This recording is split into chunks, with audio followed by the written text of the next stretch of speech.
वस्त्र बदलने का नाम साधना नहीं होता। मन बदला या नहीं बदला, मन तो वैसे ही काला का काला, मन में तो वही कलुषताएं, मन में वही आकांक्षाएं, मन में वही अभिलाषाएं। क्या होगा इससे? तन तपस्या नहीं करता, मन तपस्या करता है। मन सफेद हुआ कि नहीं? ऐसे तो बगुला को देखा, बाहर से सफेद भीतर से ताते तो कागा भलो भीतर बाहर एक। उससे तो कौआ अच्छा है जो भीतर से भी काला है और बाहर से भी काला। बगले जैसी जिंदगी क्यों? बाहर से तो बहुत अच्छे हैं, भीतर से कसाई काम चल रहा है, मुंह में राम बगल में छुरी। ये तपस्या नहीं होती है। तप चाहे देवता इस तप को चाहते हैं। कौन से तप को चाहते? ये वस्त्र बदलने वाले तप को। वो तो इसे धूल समझते हैं। क्या होता है? मन बदला या नहीं बदला, मन पवित्र हुआ, मन तपा, आत्मा तपी। मालूम है उमा स्वामी आचार्य तत्वार सूत्र में पूछा कि भगवान तपस्या क्या होती है? उन्होंने कहा इच्छा निरोधः तपः। जो इच्छाओं का निरोध करता है वह तप है, और जो इनको तपता है वह तपस्वी हुआ करता। इच्छा का निरोध हुआ क्या? इच्छा काय की है? 18 दोषों की इच्छाएं हैं हमारे अंदर, उनका निरोध किया। राग का, गर्व का, अहम का, द्वेष का, ये सब इच्छाओं का निरोध हुआ कि नहीं हुआ? यदि नहीं हुआ है तो वह तप आपका कल्याणकारी नहीं हो सकता। मन बदला? नहीं बदला ना, विषय बदला है। जो छल कपट कसाए घर में करते थे अब धर्म में करने लगे। फर्क क्या पड़ा? मक्का गए, मदीना गए, बनकर आए हाजी, और आदत गई न जिल्लत गई, रहे पाजी के पाजी। जैसे थे वैसे ही रहे। ध्यान रखना, 10 दिन तपस्या की, क्या रहा? वही दशा तुम्हारी आज भी है, वही दशा तुम्हारी कल भी है। धर्म क्षेत्र में आके कसाए मिटना चाहिए। दिनों दिन बढ़ रही मानव पावक में घी डाला, व्यर्थ है। जीवन को समझें, इच्छाओं का निरोध करो। इच्छाएं कौन सी? अभिलाषाएं, अभीप्साएं, तुच्छ आकांक्षाएं, कुत्सित आशाएं हमारे जीवन में मौजूद हैं, उनको जीतने का प्रयास करो। तन से तपस्या तो देखा नहीं, जाकर के देखो नदियों किनारे हाथ ऊंचे करके बैठे हैं, कठोर तपस्रण कर रहे हैं, भूमि के अंदर समाधि लिए बैठे हैं, कांटों पर लेटे हैं। बोले क्या होगा इस शरीर को कष्ट देने से? आत्म अनात्म के ज्ञानहीन जे जे करनी तन करत छी। कहीं तुम्हारी तपस्या अहंकार तो नहीं बन गई है? कहीं तुम्हारा समर्पण अहंकार तो नहीं बन गया है? कहीं तुम्हारी भक्ति अहंकार तो नहीं बन गई है? यदि बन गई है व्यर्थ है सब, क्या हाथ लगेगा? ध्यान रखना। एक मैं ग्वालियर में चातुर्मास था, मेरा पहला चातुर्मास था। एक सिंधी परिवार था, रोज प्रवचन होते थे। वहां एक मैदान था, GYMC क्या था रे, वही थे ना? हाँ। वहां एक बहुत बड़े मैदान में हमारे प्रवचन होते थे। वो सिंधी था, जैन नहीं था। रोज आता था प्रवचन में, पीछे बैठ जाता था। पीछे बैठ करके क्या करता था मालूम है?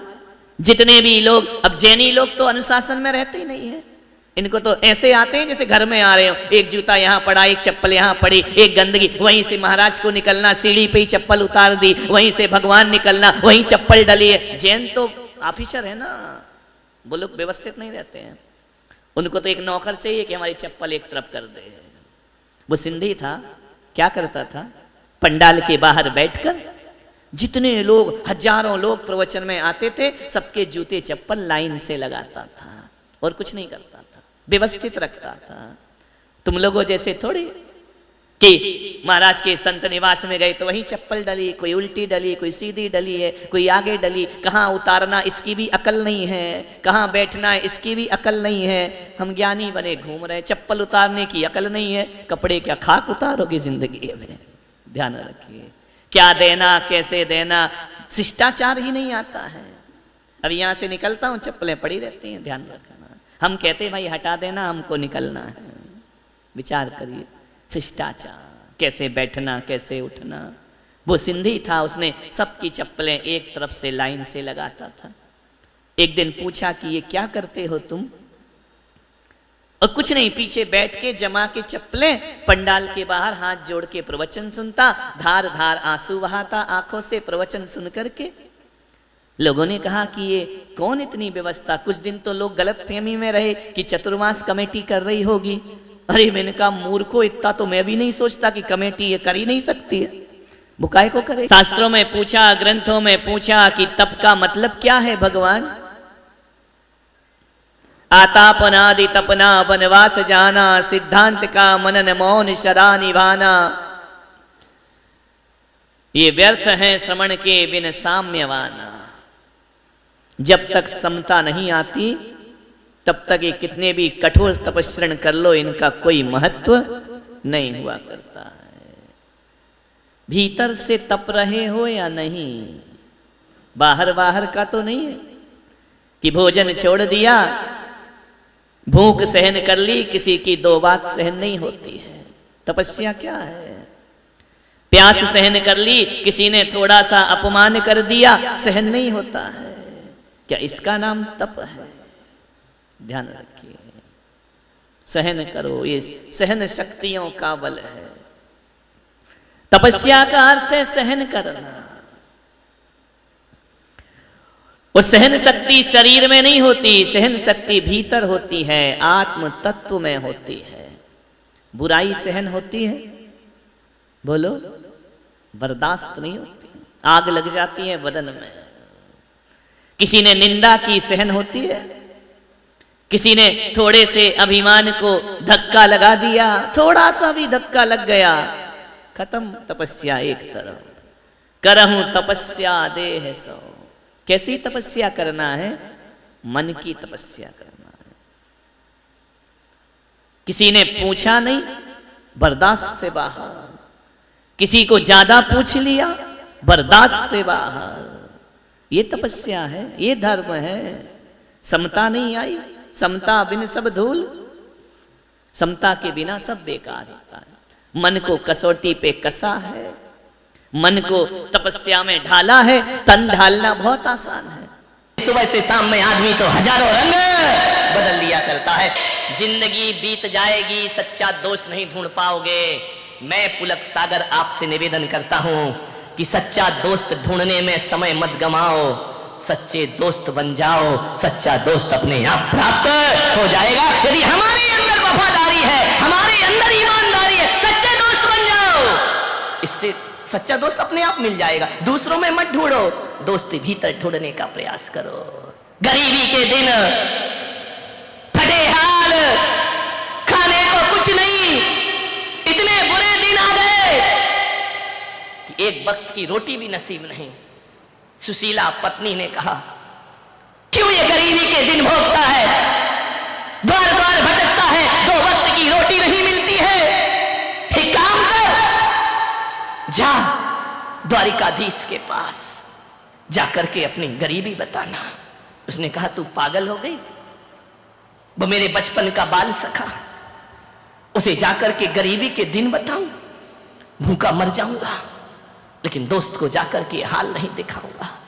मैं कुछ नहीं मांग सकता उससे, ये मेरी दोस्ती निस्वार्थ दोस्ती है। मैंने आज तक अपने दोस्त से कुछ मांगा नहीं है, मैं कुछ भी नहीं मांगूंगा।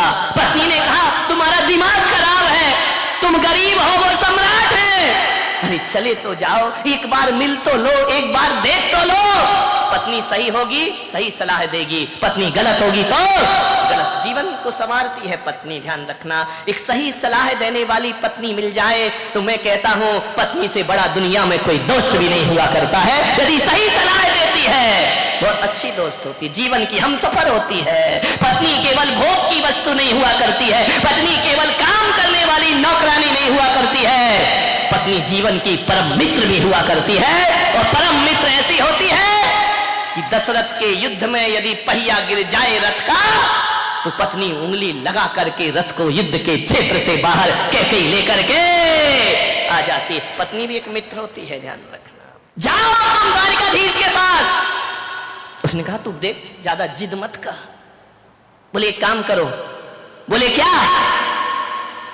मत मांगना, मिल लो। अब जाने की तो जल्दी मची। मिल लो, ये शब्द बड़ा समझ में आया उसके। गया, पत्नी से बोला, देख, सम्राट के दरवाजे पे जा रहा हूं। ऐसा भिखारी सा जाऊंगा क्या? देख कुछ कपड़े पड़े हैं क्या? पत्नी भीतर गई, एक मटके में एक अंगरखा रखा था, फट गया पुराना, लेकिन मन में तो था कि कुछ तो पहन कर जाऊं। पहन के गया। कहानी मालूम है आपको, ऐसा नहीं है कि नहीं मालूम है। अंगरखा बांधा, 3 मुट्ठी चिवड़े रखे, चला दोस्त से मिलने। मांगूंगा नहीं, मन में यही सोच, मांगूंगा नहीं। मांगना तो मरने के समान हुआ करता है, मांगूंगा नहीं। लेकिन बहुत दिनों से द्वारिकाधीश को देखा नहीं। वो क्या जाने द्वारकाधीश क्या है, उसकी नजरों में तो आज भी कन्हैया है, आज भी वही कृष्ण है, आज भी वही कान्हा है जो जंगलों में गाय चराया करता था। वही सोच के जा रहा। गरीब है, तन पे कपड़े नहीं, वो क्या जाने सम्राट क्या होते हैं। वही दिमाग में रख के जाता है, वही कन्हैया मिलेगा, वही कृष्ण मिलेगा। बचपन में चने चुरा कर खाते थे, माखन चुरा कर खाते, वही मिलेगा मेरा दोस्त। जैसे ही द्वारिका में पहुंचा, क्या देखता है? सोने की द्वारिका, इतनी सुंदर। रोज प्रातः जिसकी बीथियों पर गुलाब जल सिंचा जाता है, जहां बेल लताएं लहराती हैं, द्वार द्वार तोरण द्वार बने हैं, रंगोलियां चौक बनकर के दरवाजों पर पड़ी है। हजारों लोग आ रहे हैं, जा रहे हैं। आंख फटी की फटी रह गई उसकी। ये द्वारिका, स्वर्ग जैसी द्वारिका, जैसा लगता है देखकर इंद्र की अमरावती धरती पर उतर आई हो। बड़े बड़े गजराज, अश्वरोही, पदयात्री देख करके आंख फटी रह गई। उसने कहा, पगली कहां भेज दिया तूने मुझे? इतनी सुंदर द्वारिका नगरी, सोने की द्वारिका थी। ध्यान रखना, जिस नाम के पीछे का लग जाए ना, वहां सोना ही सोना होता है।